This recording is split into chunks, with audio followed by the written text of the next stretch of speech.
I thought I married the love of my life. But I didn't realize I married her family too. And for years, I told myself it was normal. That I was just being sensitive. That love meant staying quiet. I was wrong. This is the story of how I almost lost myself, trying to keep everyone else comfortable. My name is Daniel. I'm 34 years old. And for the longest time, I believed love was supposed to be enough. That if two people truly cared about each other, everything else would somehow fall into place. I met my wife, Emma, when I was 26. We worked in the same office building, different departments, but we kept running into each other in the elevator. She had this soft laugh, the kind that felt warm instead of loud. And she always smelled faintly like vanilla and coffee. One day, I made a stupid joke about how the elevator music sounded like a funeral playlist. She laughed so hard she had to cover her mouth. That was it. We started talking. Then texting. Then grabbing coffee. And suddenly, she was my favorite part of every day. Emma was kind. Thoughtful. Gentle. She remembered small things. Like how I hated pickles. And loved old 90s movies. When my dad got sick, she didn't try to fix anything. She just sat with me. So when I proposed after 2 years, I didn't hesitate. What I did hesitate about, just a little, was meeting her parents. She warned me beforehand. They're traditional, she said carefully. I should have asked what that meant. The first time I met them was at their house for dinner. Her mom, Carol, hugged Emma tightly, then looked at me like I was an item on clearance. "Oh," she said. "You're taller than I expected." I smiled awkwardly. "Nice to meet you too." Her dad, Richard, barely shook my hand. Just a quick grip and release. Like he didn't want to catch something. Dinner was tense. Carol asked me what I did for work. When I told her I worked in IT, she said, "So you sit in front of a screen all day?" I laughed politely. "Pretty much." She nodded slowly. Not very masculine, is it?" Emma shot her a look. "Mom." Carol smiled sweetly. "What?" "I'm just saying." Throughout the meal, they praised Emma non-stop. How beautiful she was. How smart she was. How she deserved the best. And then they'd look at me. Like I was the question mark in the sentence. When we left, Emma apologized. "They're just protective," she said. I believed her. That was my first mistake. After we got married, the comments didn't stop. They multiplied. If Emma cooked something, Carol would say, "Oh honey, don't strain yourself. Daniel can order food, right?" If I cooked, she'd inspect the meal like a food critic. "Too much salt. That looks dry." Emma used to love my cooking. At first, I laughed it off. Then I tried harder. Then I started doubting myself. Every visit felt like a performance review. And I was always failing. Carol had a habit of comparing me to Emma's ex. I didn't even know his name at first. She just called him her old friend. "Oh, he used to take her on surprise trips. Oh, he was so handy with tools. Oh, he had such a strong personality." Once, I finally asked, "Are you talking about her ex?" She blinked. "Oh. Did I say that out loud?" Emma told me to ignore it. She doesn't mean harm. But harm was exactly what it felt like. Things got worse when Emma got pregnant. That's when they stopped seeing me as her husband and started seeing me as an obstacle. Carol insisted on being involved in everything. Doctor appointments. Baby name decisions. Nursery themes. If I suggested something, she'd smile and say, "That's cute." But Emma and I already decided. One day, I said, "Actually, We hadn't decided yet. Carol looked at me like I had spoken out of turn. Well, she said, mothers know best. I wanted to say, I'm the father. But I didn't. By the time Noah was 3 months old, I had stopped looking forward to family gatherings. Every invitation felt like a summons. Carol would text Emma things like, "Bring the baby over. I haven't seen him in days." Not, "Can we come?" Not, "Are you free?" Just, "Bring him." The first time I said no, politely, she replied with a single sentence. I guess some people don't value family. Emma showed me the message, her face tense. "She's just emotional," she said. But it didn't feel emotional. It felt calculated. The comments became sharper. When I held Noah, Carol would say, "Oh, careful, Daniel. You're not exactly natural with babies." When Noah cried, she'd reach out and say, "Come to Grandma, sweetie. Daddy's stressing you out." I laughed it off in front of everyone. Then I went to the bathroom and stared at myself in the mirror, jaw clenched, trying not to break. One afternoon, Emma and I were discussing daycare options. We were sitting at the kitchen table, coffee mugs between us. "I think the one on Maple Street is better," I said. "Smaller groups, better reviews." Before Emma could answer, her phone buzzed. "Carol." Emma read the message out loud. "She says we should choose the Bright Beginnings Center because her friend's daughter works there." I said, "But we haven't decided yet."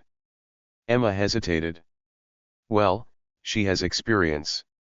I stared at her. "So do I said quietly. "I'm his dad." She rubbed her temples. "You're making this harder than it needs to be." That sentence stayed with me. Harder for who? The first time Carol truly humiliated me in public was at Noah's baptism. Our friends were there. Some of my co-workers too. We were all standing around, chatting, when Carol suddenly laughed loudly and said, "Remember when Daniel tried to install the baby monitor and drilled into the wrong wall?" Everyone laughed. I smiled. Then she added, "Honestly, I worry about Emma having to handle 2 babies." More laughter. My face burned. I forced a chuckle, but inside, something cracked. Later that night, I told Emma how it made me feel. She sighed. "Daniel, you're too sensitive." That word. Sensitive. It became their favorite weapon. Carol began rewriting history. If Emma and I made a decision together, she'd later tell people it was her idea. If something went wrong, she'd imply it was mine.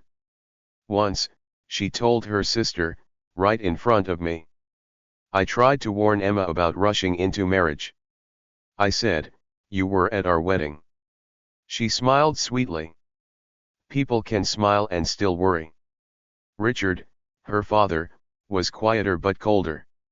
He rarely spoke directly to me. When he did, it was usually through Emma. "Tell Daniel to park better. Tell Daniel to stop being so sensitive. Tell Daniel he needs to man up." I was never Daniel. I was a problem. The gaslighting got worse. If I confronted Carol about a comment, she'd say, "I never said that. You misunderstood. You're twisting my words. You're too emotional." And slowly, I started believing her. I became quieter. I started choosing my words carefully. I apologized for things I didn't do. I laughed when I wanted to scream. And I hated myself for it. One night, after a particularly brutal dinner, Emma and I drove home in silence. Carol had spent the entire evening comparing me to Emma's cousin's husband. "He makes so much money. He built their deck himself. He's very assertive." I finally said, "Do you even notice what they do to me?" Emma gripped the steering wheel.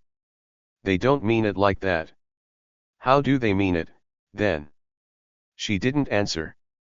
I said, I feel like I'm disappearing. She whispered, I'm tired, Daniel. So was I. But I wasn't allowed to be. The breaking point almost happened at Thanksgiving. We were at Carol and Richard's house. Big table. Lots of people. Carol brought out the turkey and said loudly. I had to redo the seasoning because Daniel's version was interesting. I hadn't even cooked it. I said quietly, I didn't season the turkey. She waved her hand. You're missing the point. I stared at my plate. Emma stayed silent. Later, Carol pulled Emma aside. I overheard her say. He's too insecure. You deserve stronger. That night, I cried in the shower. Silently. I started questioning myself. Am I weak? Am I really too sensitive? Am I failing as a husband? And the scariest part was this. I started believing I deserved it. Then something happened. Something small. Something that changed everything. Noah said his first word. It wasn't mama. It wasn't Dada. It was no. I laughed. But later that night, while putting him to bed, I looked at him and thought. What am I teaching him? That it's okay to be disrespected? That love means shrinking? That silence is strength? That night, I realized something terrifying. If I didn't change, my son would grow up watching me disappear. Noah's first birthday was supposed to be simple. Just close friends. A small cake. Balloons. A few photos. That was it. But Carol had other plans. She only turns one once, she said. We should make it special. What she meant was that she would take over. Before I even realized what was happening, she had booked a venue, invited extended family I barely knew, and ordered a massive custom cake with Noah's name spelled wrong. When I gently suggested we should keep it small, she laughed. Oh Daniel, this isn't about you. That sentence felt like a slap. The day of the party, I already felt tense. Emma looked beautiful, but nervous. She kept adjusting Noah's outfit, checking her phone, pacing. When we arrived, Carol was already directing people like a wedding planner. She saw us and said loudly, "There you are. I was worried you'd be late again." We weren't late. But I didn't correct her. At first, things were fine. People were smiling. Kids were laughing. Music played softly. Then Carol started. She took Noah from my arms and said, "Come here, Grandma's baby." Not my grandson. Her baby. I followed them, trying not to look possessive. Then I heard her say to a group of women, "Emma does everything. She's basically a single parent." I froze. One of them said, "Oh, Daniel travels a lot." Carol smiled. "No, he's just not very hands-on." My chest tightened. I stepped forward. "That's not true." She blinked. "Oh, don't be dramatic. I mean emotionally." I said, "That's still not true." She laughed. "Relax. Everyone was watching now." I felt my heart pounding. Emma stood across the room, pretending not to notice. Later, during the gift opening, Carol insisted on sitting beside Emma. I sat on the other side. Every time I tried to interact, she subtly blocked me. If I reached for Noah, she'd say, "He's fine right here." If I spoke, she'd interrupt. Then came the toast. She stood up, tapped her glass, smiling. "I just want to say what an amazing mother my daughter is. She does everything for this child." Applause. Then she added, "And let's be honest, some people are better at providing than parenting." She looked at me. People laughed awkwardly. I didn't. Something in me snapped. Not loudly. Quietly. Deeply. Like glass cracking from the inside. I stood up. My hands were shaking. I said, "That's enough." The room went silent. Carol smiled nervously. "Oh, don't be sensitive." "No," I said. "You don't get to do that anymore." Emma turned sharply. "Daniel." I looked at her. "No, I need to say this." My voice was steady. "I didn't recognize it. You constantly belittle me. You rewrite reality. You make jokes at my expense and call it love. And I've let you." Carol's face hardened. "This is inappropriate." "What's inappropriate," I said, "is telling people I'm a bad father when I wake up with him every night.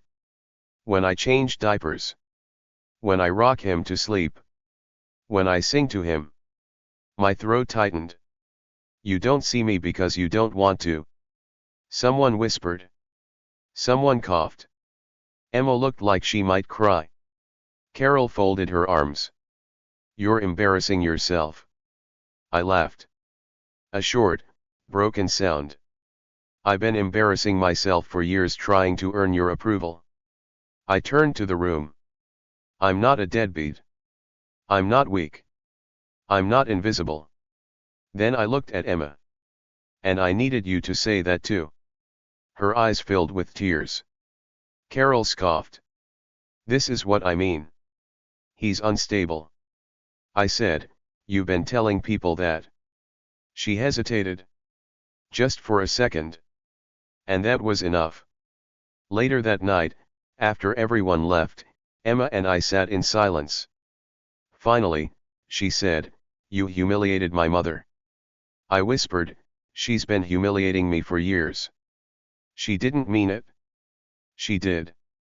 She rubbed her face. "You made things worse." That sentence crushed me. 2 days later, something happened that broke me completely. A co-worker of mine, Mark, pulled me aside. "Hey man," awkward question. "What? Are you okay at home?" I laughed. "Why?" He hesitated. "Your mother-in-law came into the cafe where my wife works. She was talking about you." My stomach dropped. "What did she say?" He looked uncomfortable. "She said you're emotionally unstable. That Emma handles everything. That you're not really fit to be a father." My hands went cold. "She said what?"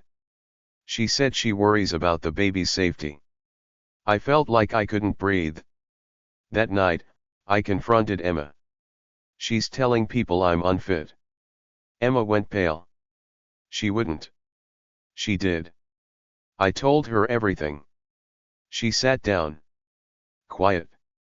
Then she whispered. "She's been saying similar things to my friends." I stared at her. "And you didn't tell me." "I didn't want to upset you." I laughed bitterly. "I'm already upset." That was the night I slept on the couch. Not because we fought, but because I didn't recognize my own life. I started journaling. Writing down everything. Every comment. Every lie. Every moment. I didn't know why. I just felt like I needed proof that I wasn't crazy. A week later, Emma told me something that changed everything. She sat beside me, shaking. She told me, if I ever left you, she'd help me take Noah. I looked at her. "What?" She said, "You're unstable. That courts would agree." I felt like the floor dropped out from under me. That was no longer emotional abuse. That was a threat. And that was the moment I stopped trying to be liked. And started trying to be safe. For myself. And for my son. After Emma told me what her mother said about taking Noah, I didn't sleep. I lay on the couch staring at the ceiling, replaying every conversation I'd ever had with Carol. Every smile that wasn't a smile. Every joke that wasn't a joke. This wasn't just cruelty. This was strategy. The next few days felt unreal. Emma barely spoke. When she did, she sounded distant, like she was underwater. Her family group chat went silent. Then it exploded. I started getting messages. From her aunt. "We're concerned about your behavior." From her cousin. "Maybe you should get help." From her uncle. "Men like you ruin families." I stared at my phone, hands trembling. I hadn't said a word to them. Carol had. One message crushed me. From Emma's best friend. "I heard things. I hope Emma and Noah stay safe." Safe. From me. I dropped my phone and felt something inside me collapse. That night, I finally asked Emma.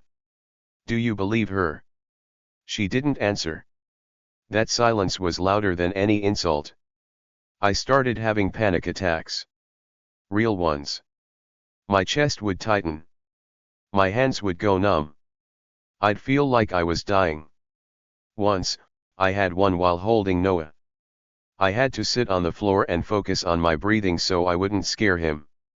That was the moment I realized something. I was not okay. And pretending I wasn't helping anyone. I called my older sister, Maya. We hadn't talked much about my marriage. I was ashamed. I told her everything. She listened quietly. Then she said, "Daniel, you sound like someone who's been emotionally abused." I laughed weakly. "No, I'm just sensitive, I guess." "No," she said firmly. "You've been trained to doubt your own reality." I started crying. Not dramatically. Not loudly. Just, quietly. Maya came to visit the next day. She watched how Carol spoke to me on FaceTime. How Emma stayed silent. How I kept apologizing. Later, she pulled me aside. "If this were happening to a woman," she said, "everyone would see it clearly." I nodded. "But because you're a man, they expect you to absorb it." Things got worse. Carol told people I was unstable. She suggested I might hurt myself. She hinted I might hurt Noah. I found out when Emma's cousin texted. "Are you safe to be alone with him?" I felt sick. That night, I packed a bag. Not to leave forever. But because I didn't feel safe in my own home. Emma watched silently. "You're abandoning us," she said. I whispered, "I'm trying not to disappear." I stayed with Maya. The first night there, I slept for 12 hours. My body had been in survival mode for years. I started therapy. I was embarrassed at first. But my therapist listened. Really listened. And for the first time, someone said, "What you experienced was real." I wrote everything down. Dates. Quotes. Messages. Not for revenge. For clarity. For truth. One night, Maya sat beside me. "What do you want?" she asked. I didn't know. I had spent years focusing on what everyone else wanted. "I want peace," I said finally. A week later, Emma came to see me. She looked tired. Her eyes were swollen. She sat down across from me. And she said something I never expected. "I think my mom lies." I didn't react. I just listened. "She told me you were trying to isolate me. But you never did. You kept telling me to keep a relationship with them. She told me you were unstable. But when I asked her for examples, she couldn't give any. She told me you were dangerous."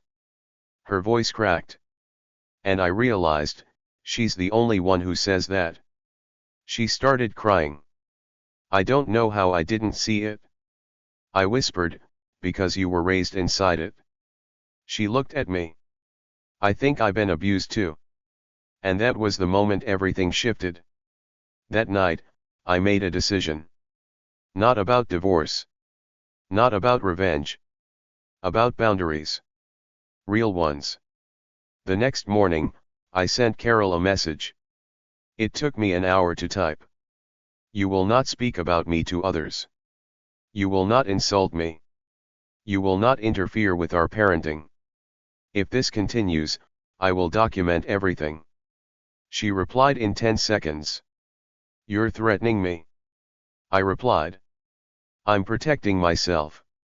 Her response? She blocked me. Then she posted a vague message online about toxic people who pretend to be victims. I cried. Then I felt something new. Relief. Because for the first time, I wasn't trying to convince anyone. I was choosing myself. Carol blocking me felt like rejection at first. But after a few days, I realized something.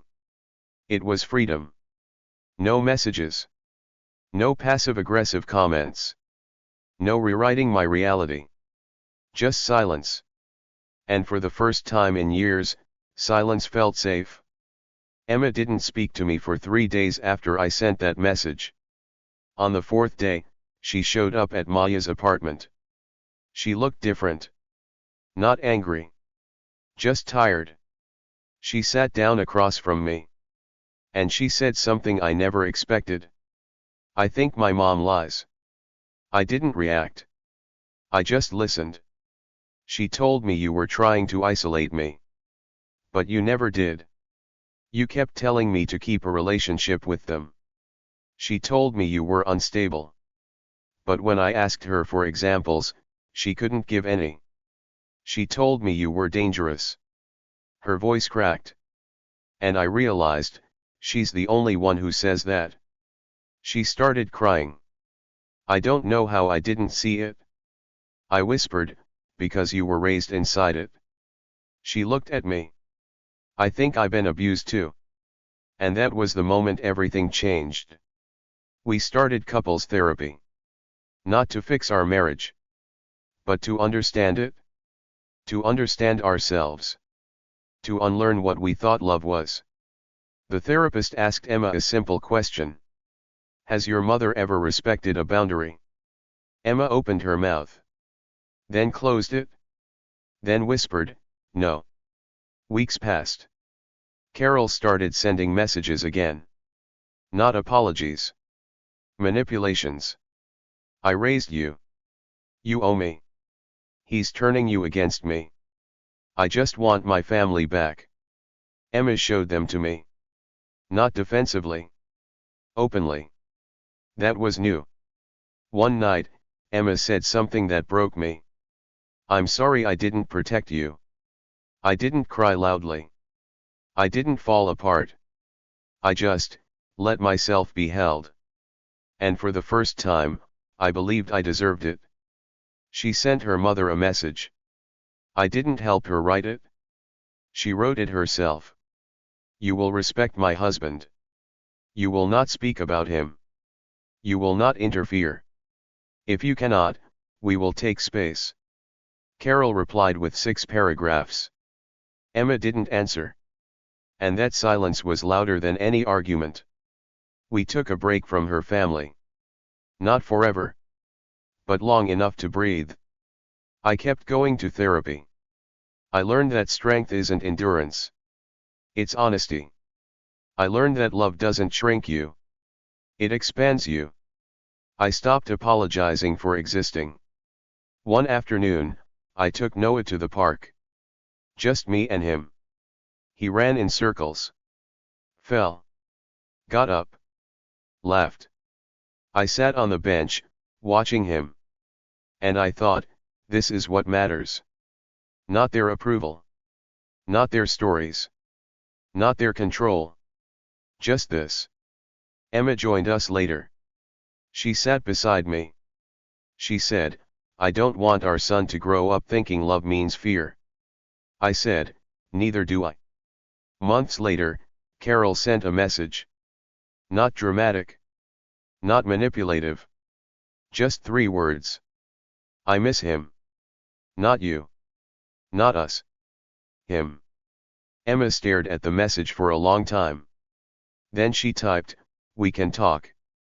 With boundaries. And for the first time, we meant it. Healing wasn't loud. It wasn't cinematic. It was quiet. Slow. Intentional. I started smiling again. Real smiles. The kind that reach your eyes. One night, while putting Noah to bed, he looked at me and said, "Daddy, stay." I whispered, "Always." And I meant it. I used to think love meant tolerating pain. Now I know something different. Love means choosing peace.